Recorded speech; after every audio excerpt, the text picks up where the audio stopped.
Concerning art, the value of a portrait does not always depend upon the artist. There's the model to be considered, especially when the model turns out to be a shocking still life.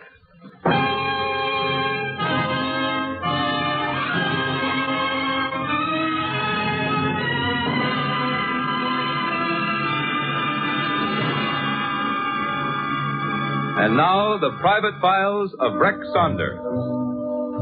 Now for our story.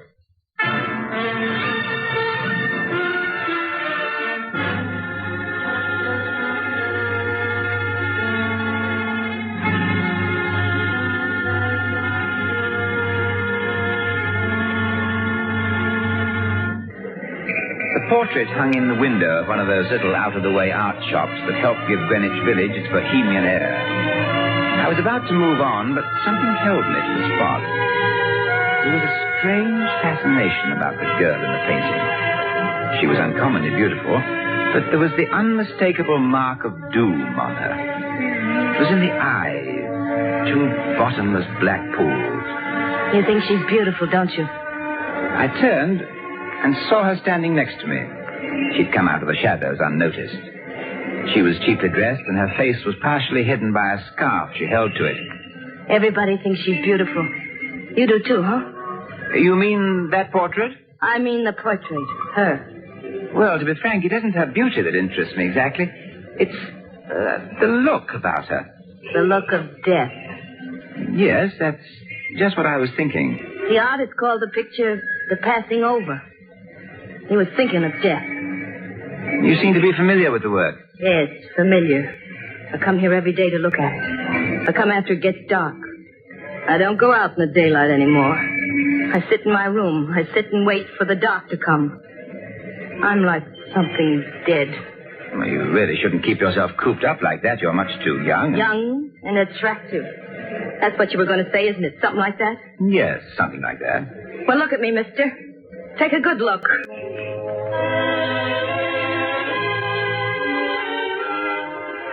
She lowered the scarf from her face and moved into the light. Her face, from the eyes down, was etched with a mass of ugly purplish-red streaks which drew her features into weird contortions. Acid doesn't do pretty things to a face, does it? It's like the ads, before and after. That was me before that girl in the picture. This is me now, after. I looked at the picture again. Then I saw it. The eyes. They were the same. She was the girl in the portrait. That's one of the reasons I come here every night. And there are other reasons, too. Oh, now, look, young lady, you've obviously been in a terrible accident, but that's no reason. Accident? This was no accident. He threw it in my face. He thought that would keep me quiet. But it won't. When the time comes, I'll talk. I'll tell about him. They'll all pay for what he did to me, every last one of them. I don't understand. What is this? Nothing. Nothing. Forget it. Well, maybe I can help. My name is I don't Rex... care what your name is. I don't need any help. I told you to let me alone. Just let me alone.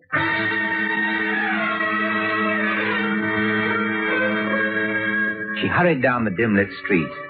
I waited a moment and then decided to follow her. She turned around and, seeing I was behind, quickened her pace. I quickened mine. Then she came to the corner, she turned again, and she stepped off the curb. She didn't see the fast-moving auto coming towards her. Look out! The car stopped for a moment, then started up and disappeared into the darkness. I rushed to the corner. She was lying, face down in the gutter. She was dead.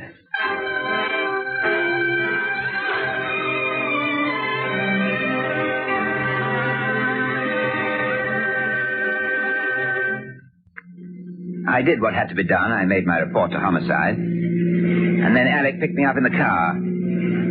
Oh, where to, Rex? 4th Street, Alec, just off 6th. Too bad she didn't hear your warning. Yes, the car was almost on her by then. What did you find out about her? But the police had a previous report. Her name was Betty Stark, an artist model. She was taken to Bellevue Hospital 6 months ago. The acid burns on her face? Yes, she was working for a painter named Philip Darcy at the time. Betty told the police that the accident occurred in Darcy's studio. She claimed that she was reaching for a bottle on the shelf and that the acid spilled over her. But she told you someone threw it at her. And I believe that to be the truth, Alec. It was no more an accident than her death was. What? You mean she was murdered? That's exactly what I mean. It was no hit-and-run accident. That car swerved in from the other side of the street and ran into her deliberately. But what could the reason be? That's what we're going to find out. We might ask that artist, Philip Darcy, a question or two. We might, but there's the simple matter of his being unavailable. What do you mean by that? Inspector Kelly at Homicide tells me that yesterday morning Philip Darcy's body was found floating in the East River.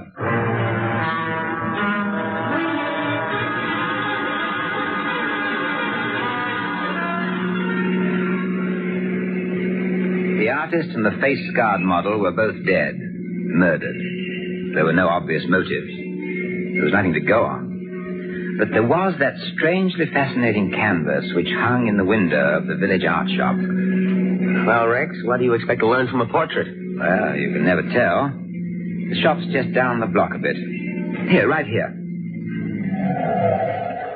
Come on. Well, not a particularly impressive piece of art. That's quite right, Alec. That portrait in the window there isn't nearly as impressive as the one which was in its place when I was here earlier. Huh? That's not the passing over. It isn't Betty Stark's portrait? No, it isn't. Wait here, Alec. I'm going inside. Good evening, sir. Good evening. What is your pleasure? Well, I had a portrait in mind. The portrait. Yes. The portrait is called The Passing Over. Passing over. I'm sorry, I've never heard of the painting. Are you quite sure? Quite sure. That's rather odd. The portrait you're so ignorant of was hanging out there in your window less than 2 hours ago. It was replaced by the one that's hanging there now. You're mistaken. You must have the wrong shop. That portrait in the window has been hanging there for more than a week.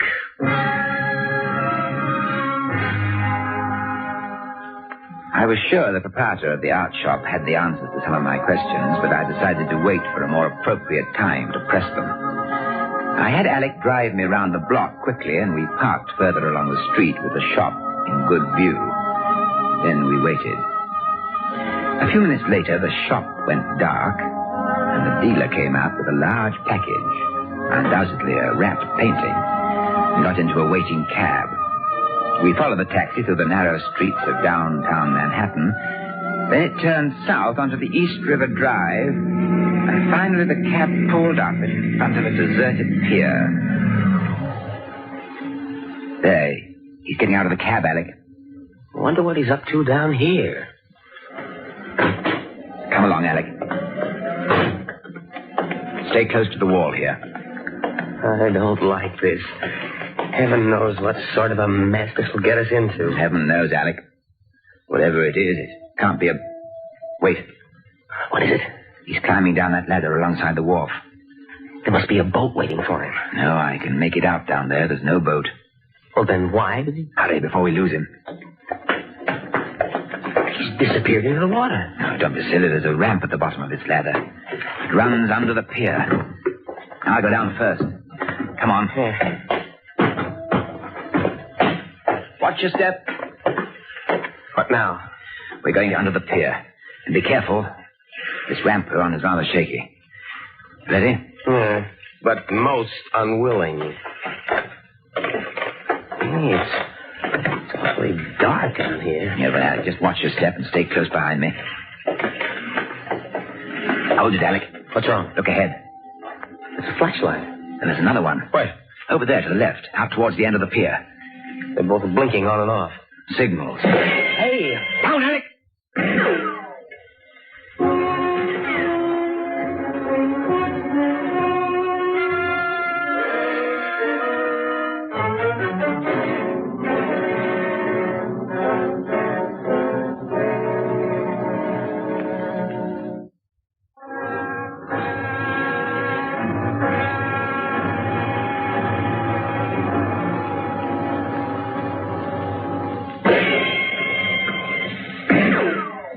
Shots rang out, we could see gun flashes spit from out towards the end of the pier.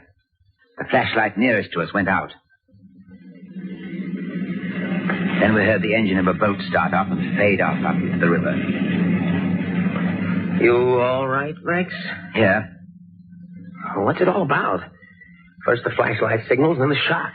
I think I have a good idea what it's about. Come on, just up ahead a bit. Yeah. Yeah, here we are. This is your answer, Alec. Look at him. The art dealer. Those shots found their target, all right. Here's his flashlight. Now we'll be able to get a better picture of what things are down here. Look, there's the package he was carrying. I'll get it. The artist, the model, and now this dealer. They were all murdered because of that picture. No, Alec, not because of this picture. Huh? See for yourself. Why, that's the Mona Lisa. Yes, Alec, and a very cheap reproduction at that.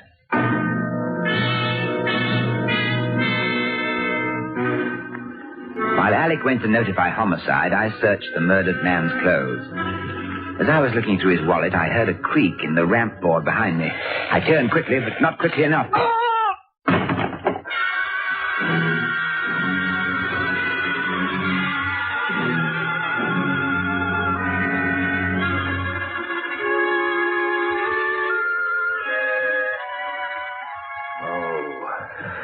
Monsieur Saunders, you have finished with your sleep, n'est-ce pas?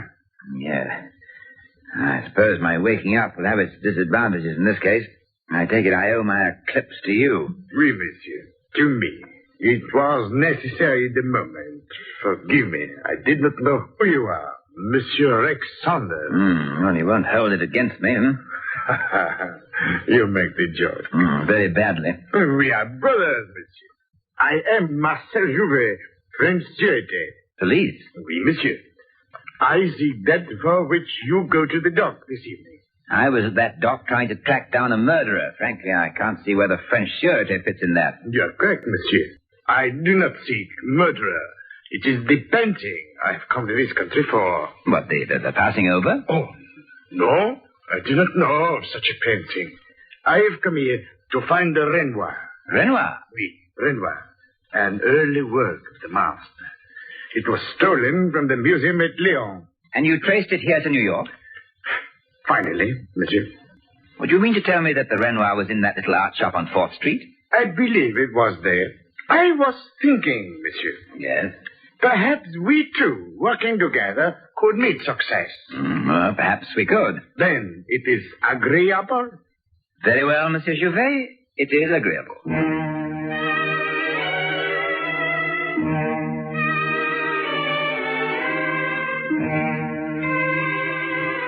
The entire story is just too crazy to swallow. Yes, but it's true, Alec. Jouvet is convinced that all 3 deaths are tied in with the Renoir. How do you feel about it? Well, in the absence of anything concrete, I'll go along with Jouvet. Hello? Oh, yes, Jouvet. Where? 21 Front Street, Brooklyn. Yes, I have that. We'll be there in half an hour. All right, Jouvet. Goodbye. Alec, bring the car around front. I'll be right out after I make a call. What's up? We're going to a warehouse on the Brooklyn waterfront. Jouvet tells me he's sure we'll get results there tonight, but there's one thing I'm not so sure of. What do you mean? The man I spoke to just now on the phone, I'm not entirely sure it was Jouvet.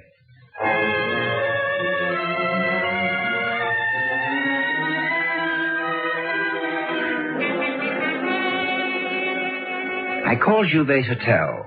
The desk clerk had some surprising information for me. Marcel Jouvet had checked out a few hours previous. The man who called me to meet him could have been Jouvet, but there was that margin of doubt in my mind. There was one sure way of erasing that doubt. See what the Brooklyn warehouse had to offer.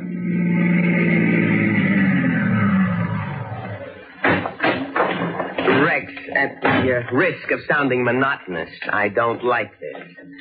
Jouvet moves out of his hotel without notifying you, and then you receive that strange call to come here. Yes, but as I said, Alec, the caller could have been Jouvet. There's something radically wrong when you're not sure of things. Well, we'll be all right, don't worry. The warehouse is over here. He said it'd be unlocked.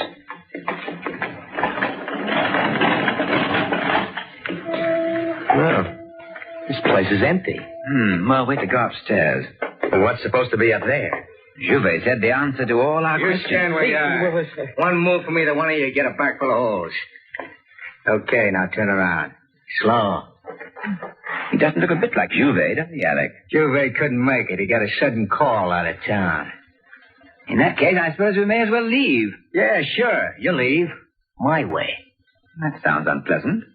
You won't feel it much. It goes fast. Did you ever see one of these? It's a thermite bomb. I just pull this plug out and the joint goes up in smoke in no time, and you two nosy characters go with it. Now turn back the way you were. Go ahead, do what I said. Okay. Now over there to that door. You. Open it. All right. Inside, both of you. Don't knock yourselves out trying to rush this door. It won't work. It's got an iron bolt on the outside here. It's kind of you to warn us. Yeah, I'm nice that way. So long, characters. Here goes nothing. See you in the funny papers.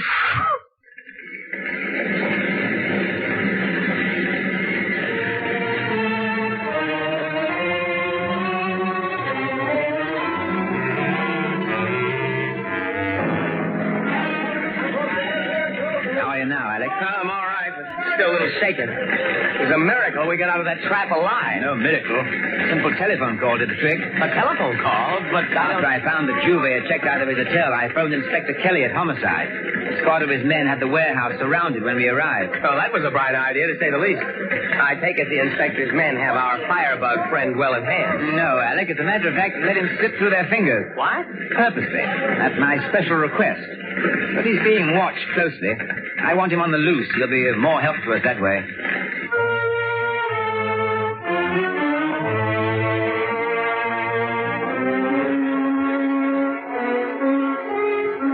The report of the detective who was assigned to trail our would-be slayer had one particular item of interest to me.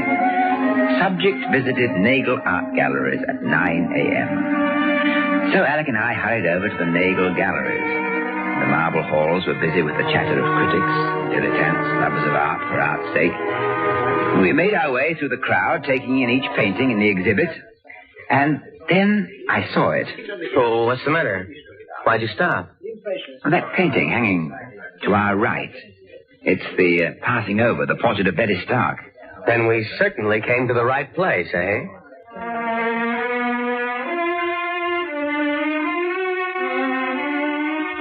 We certainly were right. And I expected to find the right answer to all my questions. I had Alec take the picture down. We walked to the end of the main exhibit hall and stopped before the door where the gold letters spelled out, Vera Nagel. What do you mean by just walking in here? Who are you? You're Vera Nagel? I am. What do you want? Who are you? My name is Saunders, Rex Saunders. You will leave immediately, or I shall have to have you forced out. I have no intention of leaving, Miss Nagel, without getting what I came here for. What do you mean? A violent, ruthless killer. This is an art gallery, not a rogues gallery, or aren't you aware of it? Miss Nagel, I am very much aware of the exhibit you have on display outside. One work in particular. I believe it to be the cause of 3 murders, perhaps even a 4th. I don't understand what you're trying to say. In that case, I'll let the portrait talk for itself. Alec, show Miss Nagel what I mean. Right. What are you doing with that painting? How did you get it? I took the liberty of removing it from the wall outside. Now, Miss Nagel, in your own expert way, you will please tell me the history of this painting. You're insistent, aren't you, Mr. Saunders? It is a habit of long standing. Well, it might interest you to know that I am equally determined.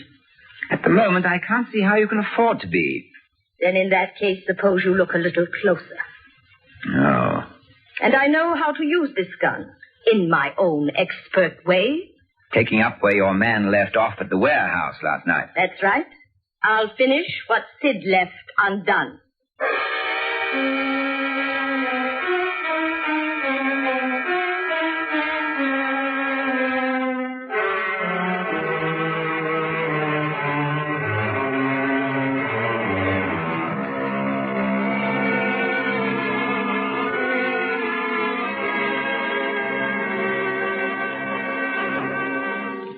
I know how to use this gun, Mr. Saunders, in my own expert way. Taking up where your man left off at the warehouse last night. That's right. I'll finish what Sid left undone. I imagine gunshots would raise quite a racket among your clients outside. I wouldn't think of disturbing my clients. This room is soundproof.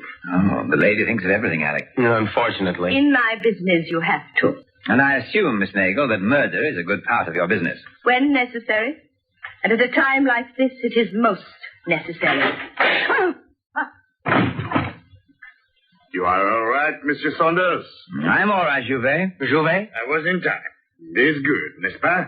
I suppose it's none of my business, but how did he get here? I received Monsieur Saunders' telegram to go to Chicago and meet him there. You sent Jouvet a wire? No, Alec. That wire must have been the sequel to the bogus phone call I received from Jouvet. Oui. You are not in Chicago, Monsieur Saunders. So, I return. And we almost forgot. What about Miss Nagel there on the floor? Oh, I only shoot her in shoulder. She will be all right. She's the one for whom you search? She and an accomplice. We'll get him in due time. Then they were responsible for the 3 murders? All 3 of them. But I still don't see a motive. Well, it's quite simple. Betty Stark posed for this picture. From what she told me, I can judge that the acid was thrown in her face as a means of keeping her quiet. That wasn't satisfactory, so she was killed by the hit-and-run car. What about Philip Darcy? Well, the artist was murdered to keep him quiet, too. And Courtney, the dealer, for the same reason? Yes, I'm sure for the same reason. But why was their silence placed at such a high premium? Well, I'll get to that in a moment, Alec. Jouvet, Oui, monsieur. there's still the matter of your tracking down the Renoir. Oh, I will find it yet. Well, you haven't far to look now. You have for me a lead, monsieur? I have something even better than that. This bottle. Now, watch this, Jouvet.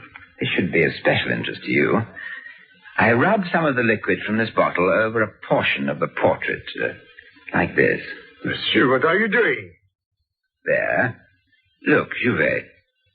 Monsieur, I cannot believe what I see. It cannot be. It is, Jouvet. It is your Renoir. Yes, it was hidden beneath the portrait of Betty Stark. Yes, Alec. And that's the answer to all of our questions. Darcy superimposed Betty Stark's picture over the French master. But why? To make sure that the stolen Renoir was concealed until a safe and profitable sale was arranged. And the murders were committed to make sure the secret was kept. Exactly. Renoir. Just look at that, monsieur. Just look at that. Yes, Jouvet. It's a great work of art. You know, it brings another thought to my mind. What's that, Rex? I just happen to think of the picture the state is going to paint for Vera Nagel and her accomplice. It won't be pretty, but it's comforting to know that justice works with hard and bold strokes.